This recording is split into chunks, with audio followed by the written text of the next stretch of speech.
Oh, hi. I need to make this clear. It's not that I need to, but it needs to go at 9:02 Pacific Time Zone, 9:02 p.m., October 23rd, 2025. I need to make it clear that the entire time that I entered into that terror cell, Gwendolyn Ball is a fake name, but that female, and the male, who went by the fake name William Murray, they were incredibly violent towards me, and so I filmed it. And the filming of it was about half the time I captured it. The other times, they would chase me around. Literally, I would run up the stairs. I was not so afraid for my physical safety when I was being literally pursued physically by the female named Gwendolyn Ball, but I was definitely not trying to engage in any sort of self-defense. It would be self-defense with the man named William Murray. He was just totally violent, and he had prior military training. He was in the U.S. Navy, which he told me about before the prostitutes were killed. And I can say a testimony to that, but we'll do it later to keep this testimony right now contrite, okay? So the entire time that these two violent terrorists related to the Al-Qaeda terror group, Gwendolyn Ball and William Murray, were aided, harbored, and abetted inside of 1509 S Street Northwest, the entire time up till the point of time that they both died in the house and were taken out. The city took them out in body bags. Up to that point in time, to the point of their death, they would physically pursue me. I would do numerous things to keep them out of my door, and they would go insane in the house in ballistic rages, both of them.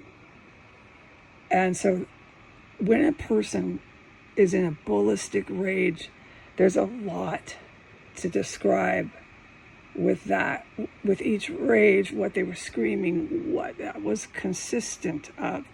So no, to be clear, when I was keeping the terrorists out of my room, I took great measure to make sure they couldn't kick my door in, and just self-evident forms of violence that they were and did engage in order to get in my room.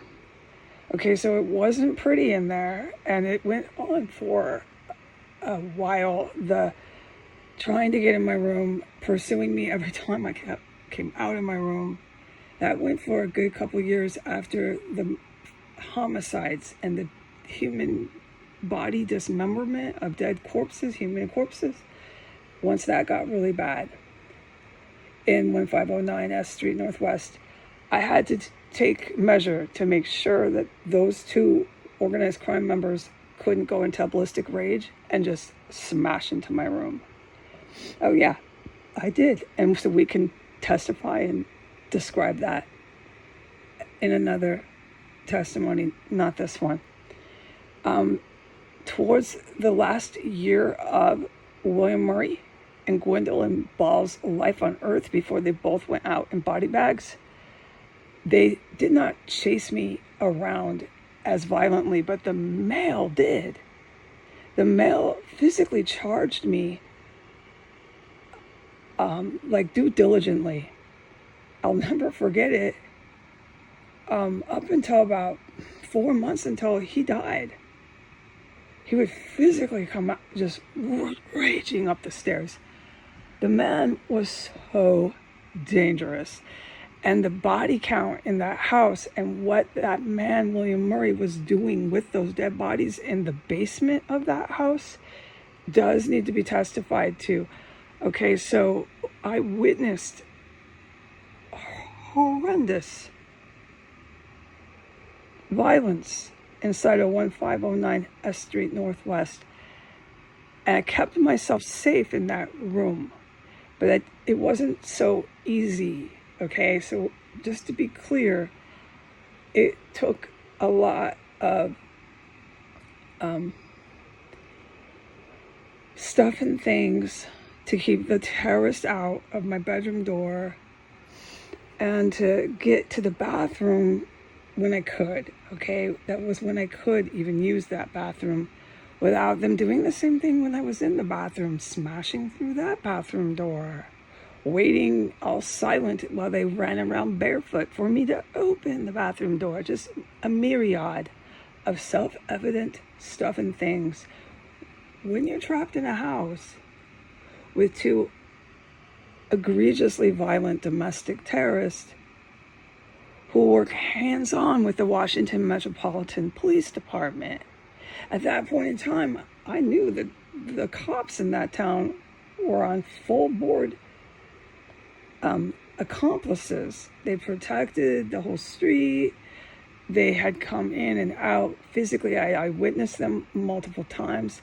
Jack and Jill buddy with these people who I knew were chopping up fucking corpses. So nobody intended, clearly this is evident, and this is a fact. This is like a scientific fact. You know, facts are facts. You have your legal facts, you have your science facts. You got my point. By definition, this is a fact.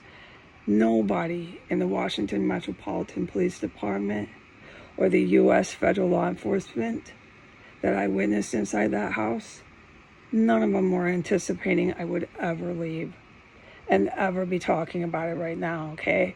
Because they knew how many I identified and stood right in front of and watched go in and out of this kind of violent crime scene. All right, so I did testify to a great deal of it. I want to make it clear what I had to do to keep myself safe.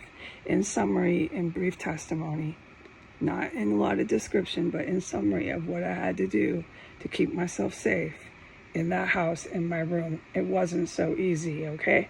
All right, goodbye.